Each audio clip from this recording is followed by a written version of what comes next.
喺廣東有一款歷史悠久嘅保健食品，佢就叫做豬腳薑，幾乎每一間糖水鋪都可以點到呢款產品。今日我同大家分享呢個豬腳薑嘅天花板做法，學識咗嘅朋友仔可以橫掃西華路，絕對有你着數。第一步嘅環節，我哋先進行一個醋嘅比例調製。一支600ml嘅八珍甜醋，我哋一支車晒落去個煲嗰度先。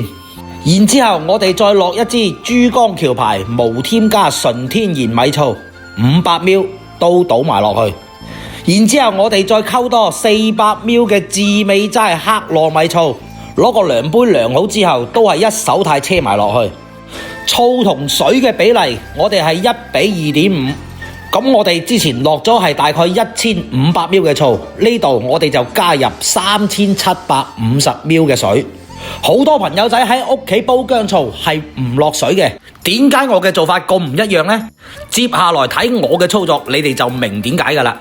咁我哋溝好晒呢個醋膽嘅比例之後，我哋大火將呢個醋膽滾起佢先。第二個步驟就梗係刨薑啦，我哋將啲肉薑嘅皮刨乾淨佢先。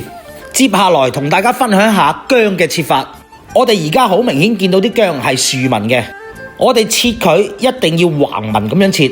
咁樣切完啲薑之後，一陣間我哋走去煉薑醋嘅時候，呢啲薑就可以做到入口即溶。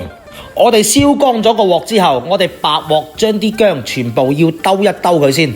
因為而家喺市場上面買薑啊，啲商家為咗追逐個毛利，好多時啲薑係浸過水嘅，我哋睇表面係好難睇出嚟。我哋盡量用個鑊去兜乾啲薑嘅水分，從而令到啲薑嘅薑味出返嚟，盡可能地去還原返薑原有嘅味道。個薑醋煲起咗之後，我哋啲薑同時亦都炒乾身咗啦，我哋就一手太將啲薑全部抌晒落去煲醋膽入邊先。煲薑醋重新滾返之後，我哋閂返個中細火，將煲薑醋慢慢煉佢7個鐘頭。我哋要將薑嘅香味慢慢同啲醋去融合，同時煉到啲薑冇渣，亦都要將啲醋嘅酸味全部煲走佢，保留返醋嘅香味。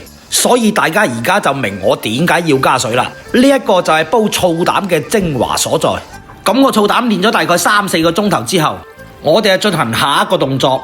我哋將啲豬腳凍水飛乾淨佢先。我哋飛水嘅時候加2塊薑片，淋少少米酒落去劈一劈啲腥味，然之後浮起身唔好嘅嗰啲浮沫，我哋將佢撇乾淨佢。飛乾淨水洗翻乾淨啲豬腳，我哋拎出去陽台嗰度吹佢2個鐘頭先。豬腳薑嘅另外一個靈魂伴侶就係鹹蛋，係咪好特別呢？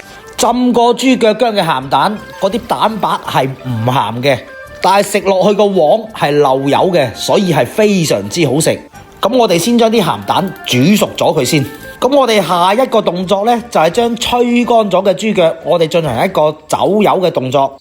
走油走到咁樣嘅情況下邊呢，我哋就將佢拎落去隔細嗰度，將佢隔一隔啲油，隔乾淨啲油備用。咁煲醋呢，我哋煉咗大概係6個零7個鐘頭嘅時候，我哋就將煮熟好咗嘅鹹蛋唔好剝殼，全部抌晒落去煲薑醋入邊先。嗱，大家可以睇下煲醋呢，我煉咗7個鐘頭之後，就剩翻唔夠一半嘅水量。咁大家就好清楚知道我點解煉呢煲薑醋嘅醋膽要落水啦。因為醋亦都有佢嘅酸性，我哋係唔好剝啲鹹蛋殼，鹹蛋殼好難搣嘅。